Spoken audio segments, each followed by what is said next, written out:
ఇప్పుడు ఎల్లప్పుడూ యుగ యుగములు మహిమ కలుగునగాక.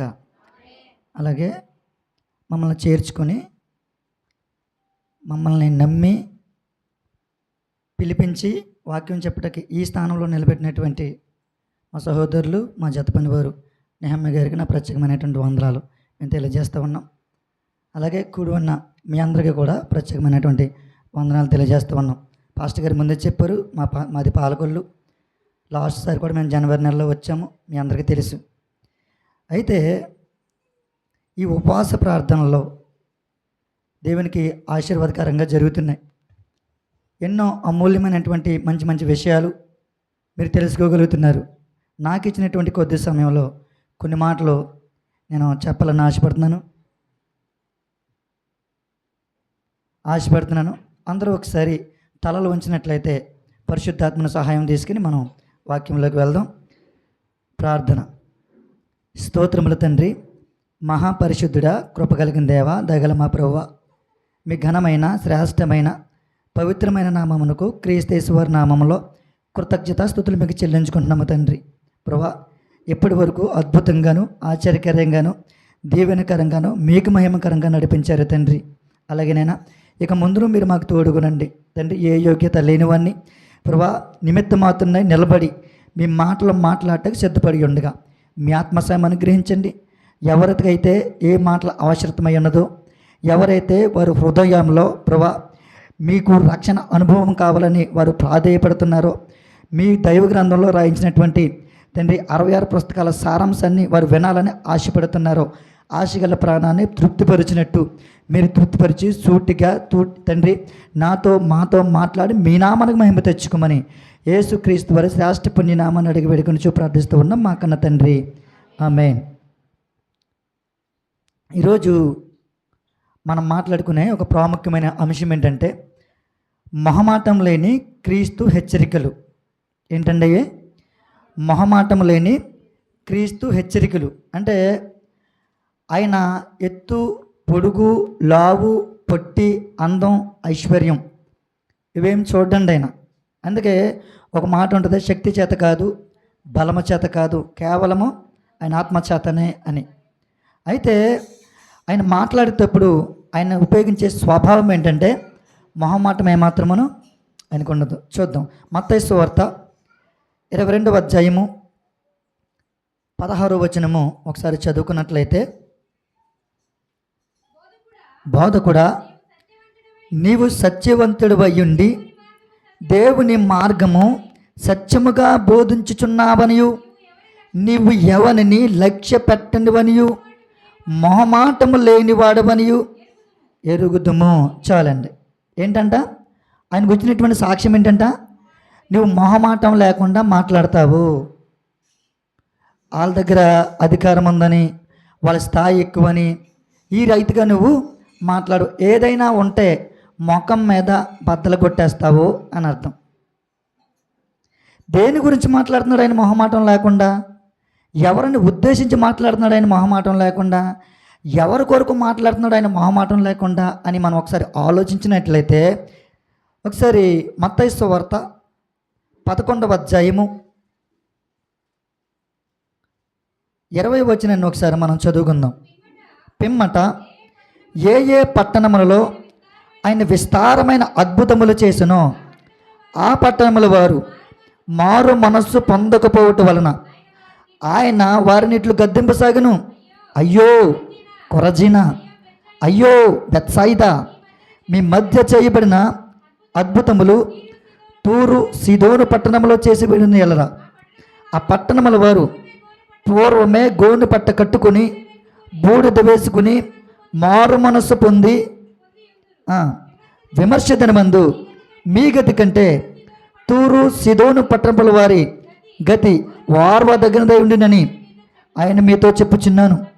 కపెర్నహూమా, ఆకాశమట్టుకు హెచ్చించబడదవా, నీవు పాతాళము వరకు దిగిపోయేదవు. నీలో చేయబడిన అద్భుతములు సొదొమలో చేయబడిన ఎడల అది నేటి వరకు నిలిచియుండెను. విమర్శించిన మందు నీ గతి కంటే సొదొమ దేశపు వారి గతి వార్వదగినదై ఉండెనని మీతో చెప్పుచున్నాను. అయ్యో, అయ్యో కొరజీనా, అయ్యో. ఆ పదాలు ఎప్పుడు వాడతారండి? అయ్యో అనే పదం మనం ఎప్పుడు వాడతాం? జరగకూడదు జరిగినప్పుడు వాడతాం. బహు ప్రమాదం మన మీదకు వచ్చినప్పుడు వాడతాం. ఏదైనా ఘోరాతి ఘోరం జరిగినప్పుడు వాడతాం అయ్యో.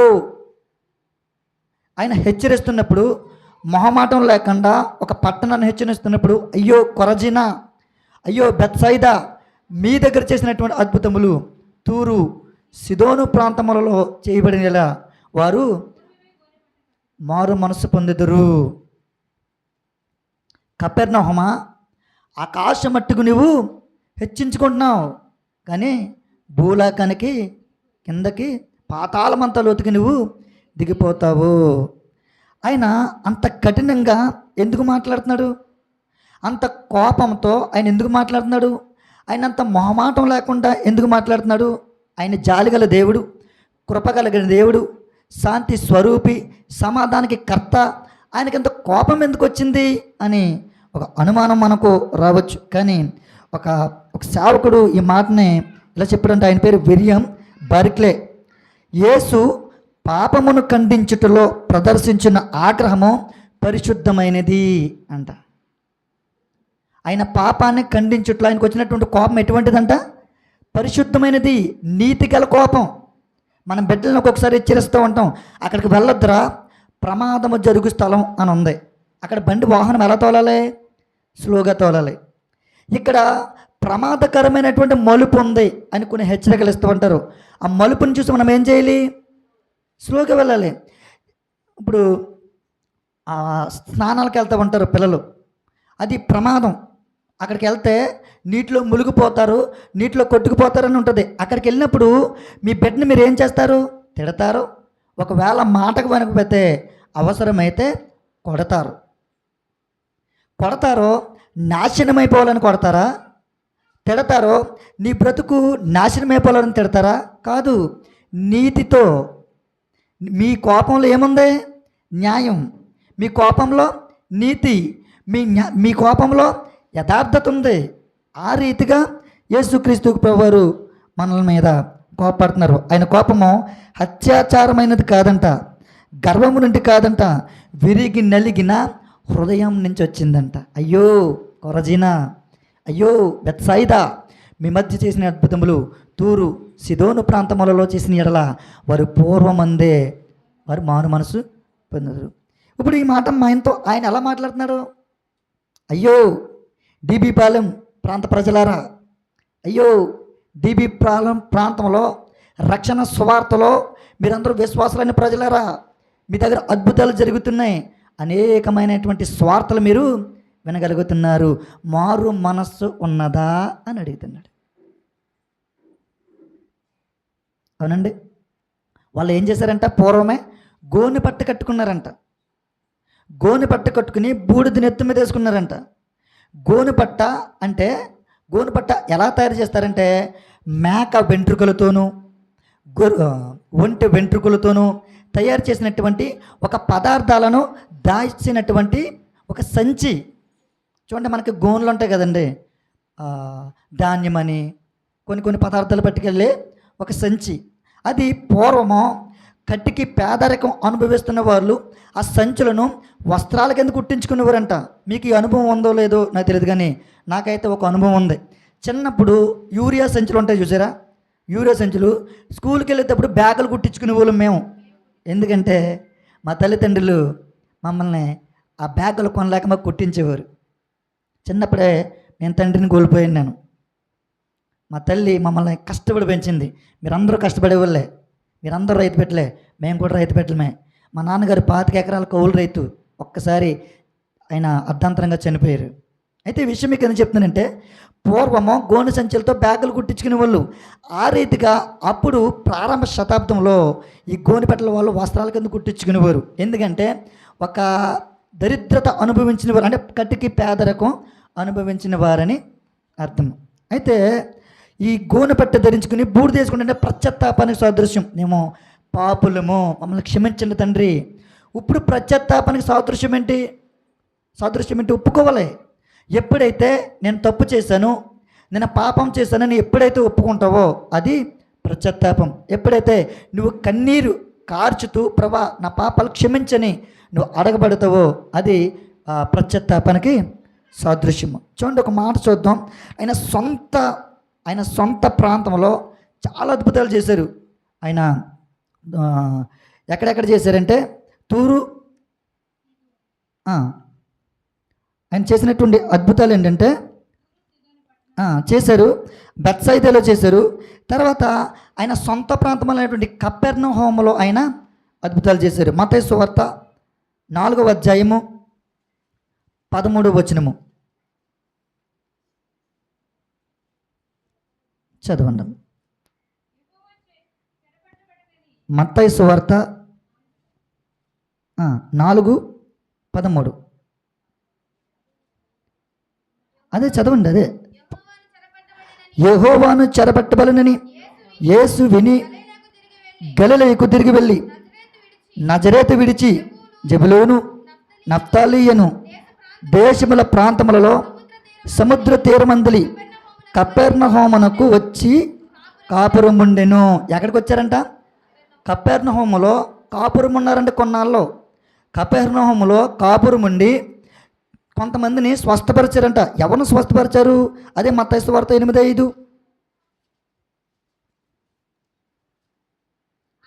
ఆయన కపెర్నహూములో ప్రవేశించినప్పుడు ఒక శతాధిపతి ఆయన యొద్దకు వచ్చి, ప్రభువా, నా దాసుడు పక్షవాయువుతో మిగులు బాధపడుచు ఇంటిలో పడి ఉన్నాడని చెప్పి ఆయనను వేడుకొనెను. యేసు వచ్చి వానిని స్వస్థపరిచెదనని అతనితో చెప్పగా. చూడండి, ఒక శతాధిపతి తన కుటుంబ సభ్యులు పక్షవాయువుతో పడి ఉన్నాడు. పక్షవాయువు అంటే మీకు తెలుసు కదండి, ఎలా ఉంటుంది? పక్షవాయువు ఎక్కడొస్తే అక్కడ శరీరము పనిచేయదు.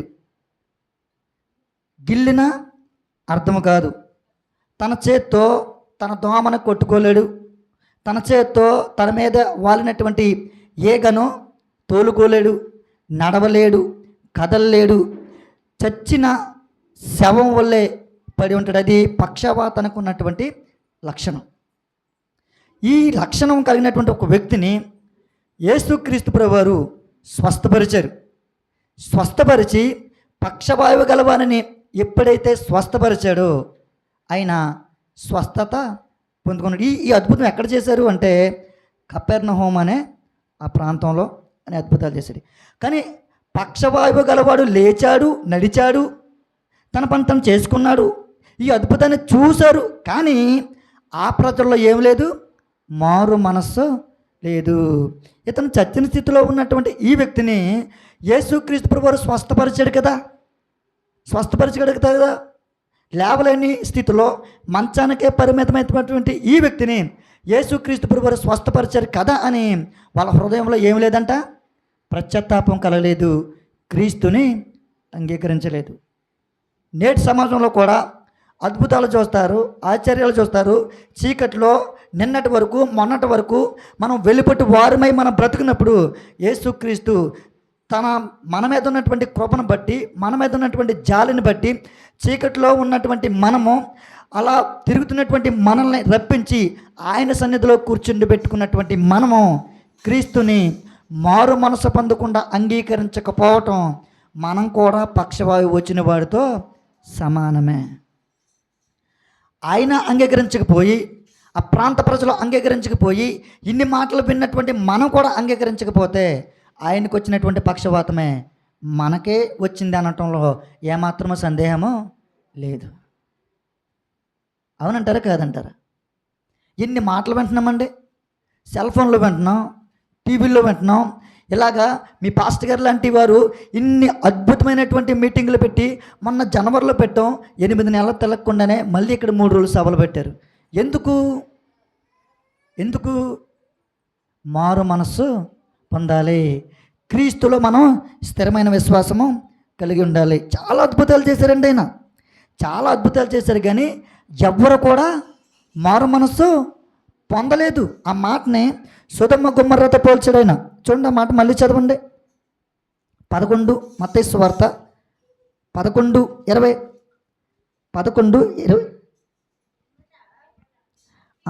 23 నుంచి చదవండి అమ్మా.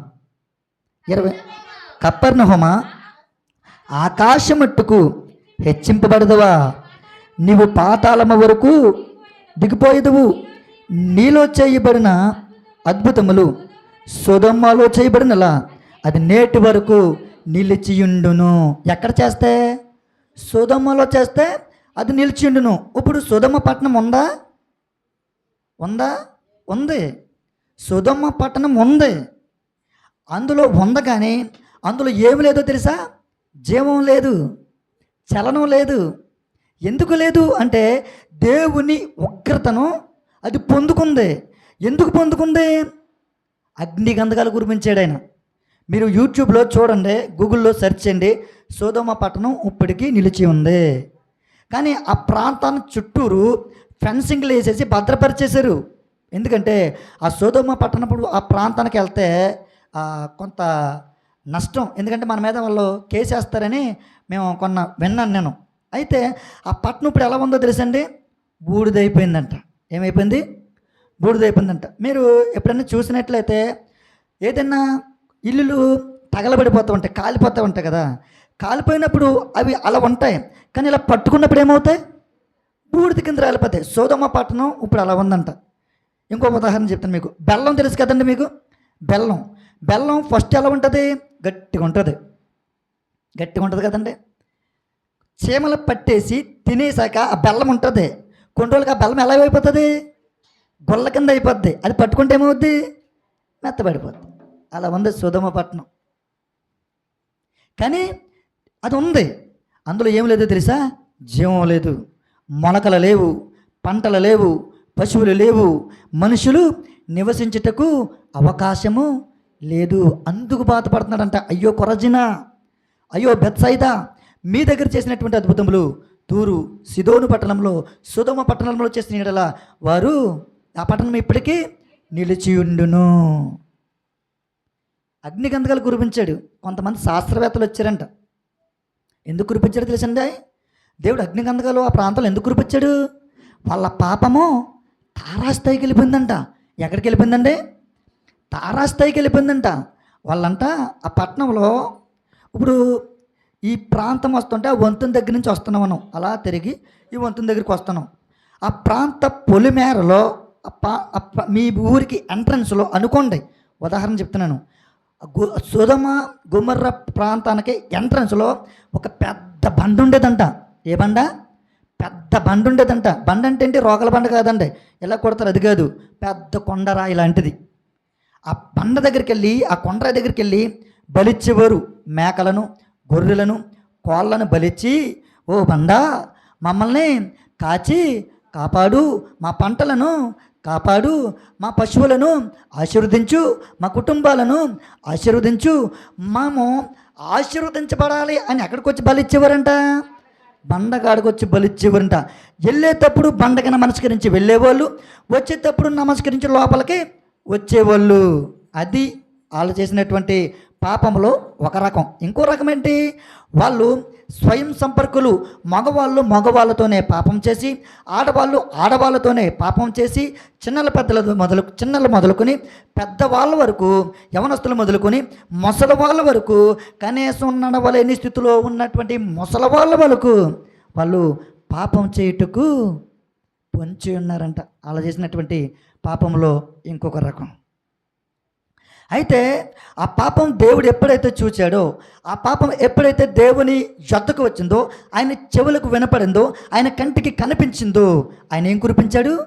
అగ్నిగంధకాలు కురిపించాడంట. ఒక శాస్త్రవేత్త ఆ సొదొమ గొమొర్రా ప్రాంతాన్ని సర్చింగ్ చేసి కొన్ని అగ్నిగంధకాలు పట్టుకెళ్ళాడంట. అగ్నిగంధకాలు ఎంతంత ఉంటాయి? ఎంతంత ఉంటాయి. ఏంటి ఇంతున్న అగ్నిగంధకం ఈ దేశాన్ని ఇలా పాడు చేసిందా అని ఆశ్చర్యపడిపోయి ఆ అగ్నిగంధకాలు అట్టుకెళ్ళి తన ల్యాబ్లో పరీక్ష చేద్దామని ఒక అగ్నిగంధకాన్ని అంటించాడంట. ఒక అగ్నిగంధకాన్ని అంటించి కొద్ది క్షణాల్లో అగ్నిగంధకం అంటించినటువంటి ఆపకొకే 20 మంది శాస్త్రవేత్తలు స్పృహ తప్పి పడిపోయారంట. ఎంతమంది? 20 మంది. ఎన్ని అంటించాడు? ఒకటి. ఎప్పుడు పట్టుకెళ్ళాడు? క్రీస్తు పూర్వము ఆ ప్రాంతం పాడైపోతే, క్రీస్తు రాకమునుపు ఆ ప్రాంతం పాడైపోతే వాళ్ళు నిన్న కాక మొన్నట్టుకెళ్ళి అంటించారు. అది పవర్. అప్పుడు ఎంత పవర్ ఉండి ఉంటుంది? ఇప్పుడు కూడా అటువంటి పవరే ఉండి ఉంటుంది అనుకుంటున్నాను నేను. నేలను అంటుకుపోయారంట, సృహ తప్పి పడిపోయారంట ఒక్కటి అంటిస్తే. మరి ఎన్ని కురిపించాడు ఆ ప్రాంతం మీద? లెక్కలేదండి. చాలా అగ్నిగంధకాలు కురిపించాడు ఆయన. మొట్టమొదటగా ఆ ప్రాంతంలో బూడిదైపోయింది. ఏంటో తెలుసండి? ఏ బండను చూసి అయితే మమ్మల్ని రక్షించన్నారో, ఏ బండను చూసి అయితే మా పొలములను కాచి కాపాడన్నారో, ఏ బండను చూసి అయితే మా ఆవులు, పశువులు, గొర్రెలు, మేకలను, మా కుటుంబకులను, నా బిడ్డలను కాచి కాపాడని ఏ బండ దగ్గరికి వెళ్ళి సాగిలిపడారో, మొట్టమొదటగా బూడిదైపోయింది ఆ బండే. ఎవరిని ఆరాధించాలి మనం? జీవం లేని బండని ఆరాధించాలా? జీవం కలిగినటువంటి క్రీస్తుని, దేవుణ్ణి ఆరాధించాలా? ఈరోజు మనతో మాట్లాడుతున్నాడు ఆయన. అయ్యో అయ్యో కొరజీనా, అయ్యో బెత్సైదా, అయ్యో కపెర్నహూమా, అయ్యో డీబీ పాలెమా, మీ దగ్గర చేయబడిన అద్భుతములు తూరు సిదోను పట్టణములో, సొదొమ గొమొర్రా పట్టణములో చేయబడలా. ఆ పట్టణాలు ఇప్పుడు దీవెనకరంగా ఉండయి. నేను మిమ్మల్ని మారు మనసు పొందుతున్నానని అడుగుతున్నాను. మీకు మారు మనసు కలిగిందని అడుగుతున్నాను. ఒకసారి మనమేం ఆలోచించుకోవాలండి. మనం చాలా వర్తమానాలు వింటున్నాం, చాలా అమూల్యమైనటువంటి మాటలు వింటున్నాం. అయినా సరే మనలో లేనిదేంటో తెలుసండి? మారు మనసు. మందిరంలో బాగానే ఉంటున్నాం, మందిరం దాటి వెళితే మన స్వభావం మారిపోతుంది, మన మాట తీరు మారిపోతుంది, మన స్వభావం, మన శరీరము తన హద్దులు దాటేస్తుంది, మన ఆలోచనలు పరిమితులు దాటేస్తుంది. ఎక్కడికి వెళ్ళకూడదో అక్కడికి వెళ్ళిపోతున్నాయి మన ఆలోచనలు, ఎక్కడికి వెళ్ళకూడదో అక్కడికి వెళ్ళిపోతున్నాయి మన అడుగులు. ఏమీ మాట్లాడకూడదో అవి మాట్లాడుతున్నాం, ఏమీ తాకకూడదో వాటిని తాగుతున్నాం, ఏది చేయకూడదో అది మనం చేస్తున్నాం. దేవుని ఉగ్రత మన వద్దకు రాకుండా మనం దేవుణ్ణి స్తుతించాలి, మారు మనసు పొందాలి, పశ్చాత్తాపడాలి. మీరు ఏం కోల్పోయారో వాటి కొరకు మీరు ఏం చేయాలి? పశ్చాత్తాపడాలి. పాస్టర్ గారు చెప్పారు, మా బిడ్డలో పంటలు వేశారు కానీ ఈసారి అవి పాడైపోయినాయండి అయ్యగారు అని. ప్రార్థించండి.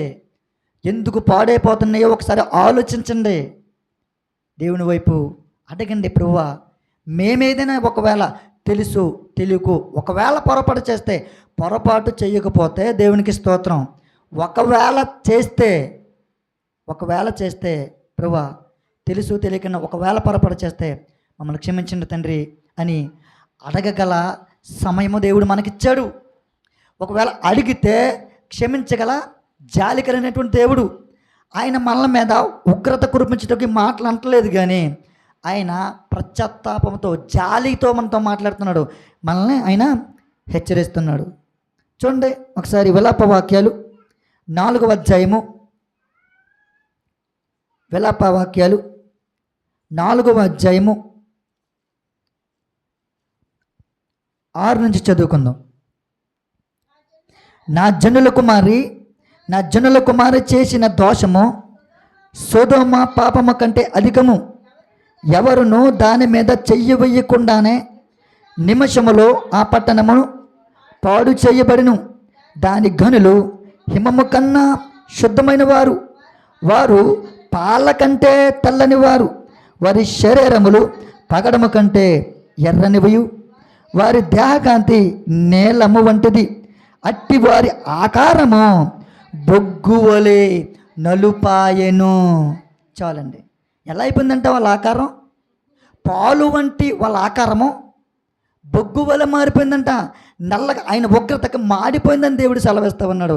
ఏ సొదొమ అయితే మాడిపోయిందో, ఒకవేళ మనం కూడా దేవుని వైపు తిరగకపోతే, మన ఆలోచనలు దేవుడి వైపు తిరగకపోతే, మనం క్రీస్తును అంగీకరించి మనం పశ్చాత్తాప పడకపోతే మనం కూడా ఏమైపోతామంట, నల్లగా మాడిపోతాము అని దేవుడు మనతో మాట్లాడుతున్నాడు. ప్రియులారా, మనకు చాలా సమయం ఇచ్చాడండి ఆయన చాలా సమయం ఇచ్చాడు. అయినా నువ్వు ఆకాశం అంటుకు నువ్వు ఏం చేస్తున్నావు, హెచ్చించుకుంటున్నావు. నీ ధనాన్ని చూసి, నీ బలాన్ని చూసి, నీ సామర్థ్యాన్ని చూసి, నీ జ్ఞానాన్ని బట్టి, నీకున్నటువంటి దేవుడిచ్చిన ఆశీర్వాదాన్ని బట్టి నువ్వేం చేస్తున్నావు, ఆకాశం మట్టుకు హెచ్చించుకుంటున్నావు. కానీ నువ్వేమైపోతావో తెలుసా, పాతాళమంత లోతుకు దిగిపోతావు. హెచ్చరిస్తున్నాడైనా, హెచ్చించుకోవద్దు, గర్వించొద్దు.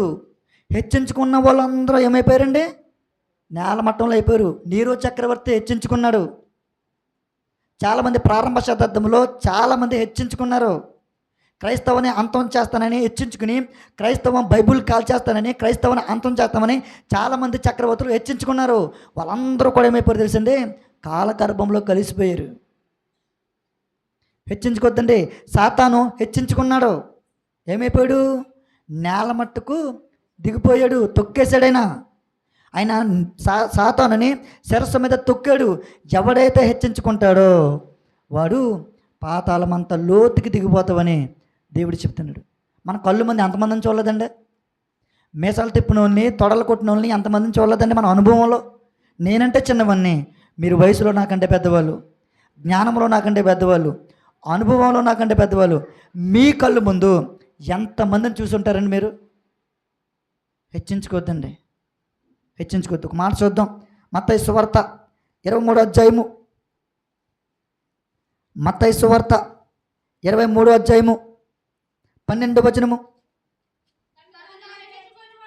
తన్ను తాను హెచ్చించుకున్నవాడు తగ్గింపబడును, తన్ను తాను తగ్గింపబడిన వాడు హెచ్చింపబడును.